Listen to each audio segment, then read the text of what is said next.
पवित्र पोर्टल शिक्षक भरती संदर्भातील चॅनलवरती आपण अपडेट्स घेत आहोत आणि या व्हिडिओमध्ये थंबनेलमध्ये पाहिल्याप्रमाणेच या दोन जिल्ह्यातल्याही जागा येणार नाहीत. अक्षरशः संस्थांनी ज्या पोर्टलवरती जागा अपलोड केल्या होत्या त्या सुद्धा रिजेक्ट करण्यात आलेल्या आहेत आणि याची कारणं काय आहेत या अगोदरच आपल्या निदर्शनास आलेलं आहे की पेसा क्षेत्रातील 8 जिल्ह्यातील जागा पोर्टलला येणार नाही.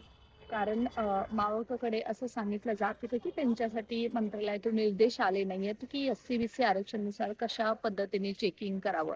हे 8 जिल्ह्याचा प्रश्न आता कुठे तर सुटतो न सुटतो तोच एक नवीन प्रश्न अजून एक आवाजून उभा राहिलेला आहे. तो म्हणजे या 2 जिल्ह्यातील ज्या जागा पोर्टलवरती संस्थांच्या अपलोड झाल्या होत्या त्या सर्वच रिजेक्ट करण्यात आलेल्या आहेत. चला तर आपण त्याच्याबद्दल डिटेल जाणून घेऊयात. कारण मित्रांनो फक्त आंदोलन करून किंवा फक्त आवाज उठून काही होणार नाहीये. तर त्याच्यावरती पाठपुरावा योग्य केला तर या जागा पोर्टलला येऊ शकतात. मी ॲडव्होकेट प्राध्यापक बालुशा माने शिक्षक भरतीसाठी सक्रिय लढा देत आहेत आणि याबद्दलचे अपडेट्स तुम्हाला टेलिग्रामवरती मिळतील, व्हॉट्सअपवरती मिळतील. या व्हिडिओच्या डिस्क्रिप्शन बॉक्समध्ये लिंक सुद्धा दिलेली आहे. So just go through once it. मित्रांनो सर्वप्रथम जे 2 जिल्हे आहेत ते पहिला जिल्हा आहे रायगड आणि दुसरा जिल्हा आहे पालघर. आता या जिल्ह्यातल्या जागा ज्या संस्थांच्या जागा होत्या त्या पोर्टलवरती अपलोड करण्यात आल्या होत्या त्या सर्वच्या सर्व रिजेक्ट करण्यात आलेल्या आहेत. त्याचं कारण असं दिलेलं आहे, तुम्ही हे पत्र सुद्धा पाहू शकता की SC-BC आरक्षण म्हणजे 27 फेब्रुवारी 2024 पासून सर्वकडे लागू करायला सांगितलं. त्याच्यानंतर या जिल्ह्यामध्ये निर्देश देण्यात आले नाहीत की कशा पद्धतीने SC-BC आरक्षण नुसार जागा देण्यात याव्या. जसं पेसा क्षेत्रातला जो विषय आहे तसाच या क्षेत्रातला विषय असण्याचं कारण असं आहे की हे आदिवासी बहुल जिल्हे आहेत आणि आदिवासी बहुल जिल्ह्यामध्ये सुद्धा सर्व सेवांनी जी पदं भरली जाणार आहेत मग ती क-ड असतील किंवा शिक्षक भरतीची पदं असतील त्याच्यासाठी मावळकडे आम्हाला निर्देश देण्यात यावेत अशी मागणी जवळपास वर्षभरापासून करण्यात आलेली आहे. परंतु ती केली नव्हती. त्याच्यासाठी इथल्या काही संस्था होत्या त्यांनी जुन्याच पद्धतीने त्यांची बिंदू नामावली जी काही तपासलेली होती तीच अपलोड करण्यात आली होती आणि पूर्ण या 2 जिल्ह्यातील पूर्णच्या पूर्ण रिजेक्ट करण्यात आलेल्या आहेत पोर्टलवरच्या जागा. आणि मित्रांनो याचा फटका फक्त दुसऱ्या फेजला बसत नाहीये तर तिसऱ्या टेटला सुद्धा बसणार आहे. तर मला असं वाटतं की दिवसेंदिवस सेकंड फेज बद्दलचा जो तिढा आहे तो वाढतच आहे परंतु कमी होत नाहीये.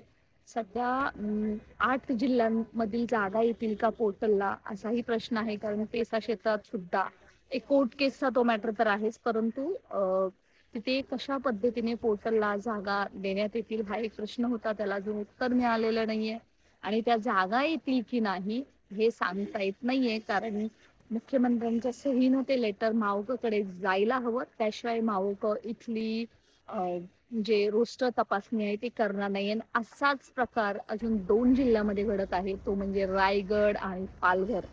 बरं आता या जिल्ह्यातल्या जागा आहेत त्या फक्त संस्थेचा प्रश्न असणार आहे का तर मित्रांनो याच्यामध्ये ज्या इथल्या झेडपी आहेत त्यांचा सुद्धा हाच प्रश्न असणार आहे. कारण पूर्णतः आदिवासी बहुल जिल्हा असल्यामुळे इथली जी काही संच मान्यता आहे मावळ असं सांगत आहेत की तुम्ही आमच्याकडे रोस्टर तपासणी करायला येऊच नका आणि पुढच्या जवळपास 1-2 वर्ष अशीच परिस्थिती राहणार आहे. मित्रांनो हे लक्षात घ्या. सध्या व्यवस्थित काम करणं गरजेचं आहे शिक्षक भरतीसाठी आणि तो फॉलो फक्त आयुक्त कार्यालयाकडे घेऊन काहीच होत नाहीये.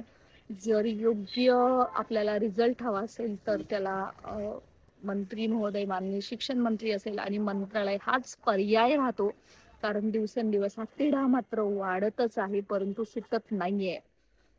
याच्यावरती पर्याय एकच आहे की या ज्या 8 आदिवासी बहुल 2 आदिवासी बहुल जिल्हे आणि 8 पेसा क्षेत्रातील जे जिल्हे आहेत त्यांच्या जागा येण्यासाठी जर मुख्यमंत्री कार्यालयाकडे जर फॉलोअप घेतला तर त्यांनी जर मावळकडे जर निर्देश दिले तर त्या पद्धतीने त्या पोर्टलला जागा येऊ शकतात.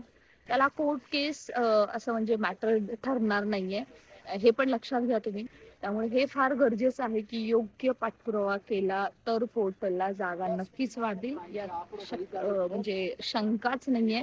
परंतु या संदर्भात जेव्हा आज नुकतंच एका अभियोग्यता धारकाने स्वतः हे मला परिस्थिती जेव्हा सांगितली, त्या संदर्भात मंत्रालय सुद्धा मी फॉलोअप सुरू केलेला आहे, परंतु ते त्यांच्या हातात नाहीये, हे शालेय शिक्षण विभागाच्या हातात नाहीये.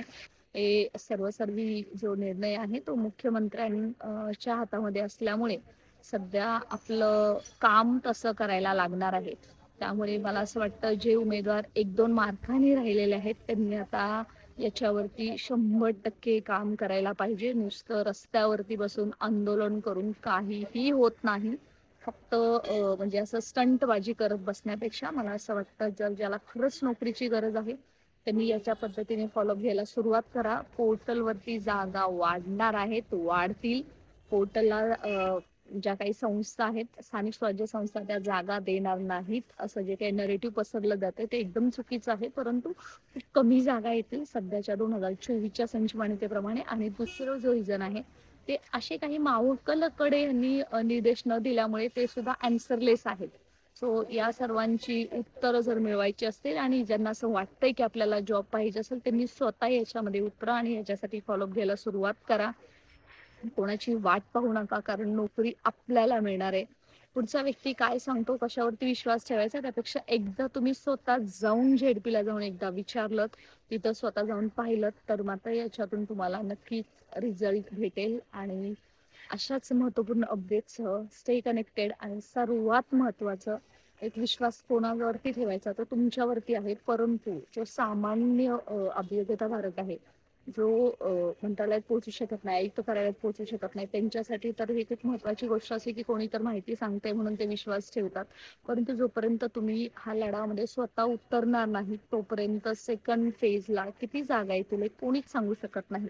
आतापर्यंत जे शिक्षण मंत्री होते त्यांनी सांगितलं होतं की 10,000 जागा अपलोड झालेल्या आहेत, आता त्याच्यातून सुद्धा रिजेक्ट होत आहे, ती वास्तविकता आहे. आणि आता तरी जागे व्हा आणि कामाला लागा, याची उत्तर आपल्याला शिक्षण मंत्र्यांनी द्यायला हवी. ऍक्च्युली सेकंड फेज जास्तीत जास्त पदांची तर व्हायलाच हवी, परंतु या सगळ्या गोंधळामध्ये थर्ड टेट वरती सुद्धा परिणाम होतोय, याचा सुद्धा सर्वांनी विचार केला तर पोर्टलला जास्तीत जास्त जागा येण्यासाठी नक्कीच मदत होणार आहे. अशाच महत्वपूर्ण अपडेटसाठी स्टे कनेक्टेड, डू सबस्क्राईब. आणि हो अर्थातच शिक्षकांच्या हक्कासाठी आणि सन्मानासाठी प्रत्येकाने जर लढलं तर हा लढा आपण नंतर जिंकू, याच अपेक्षेसह जय महाराष्ट्र.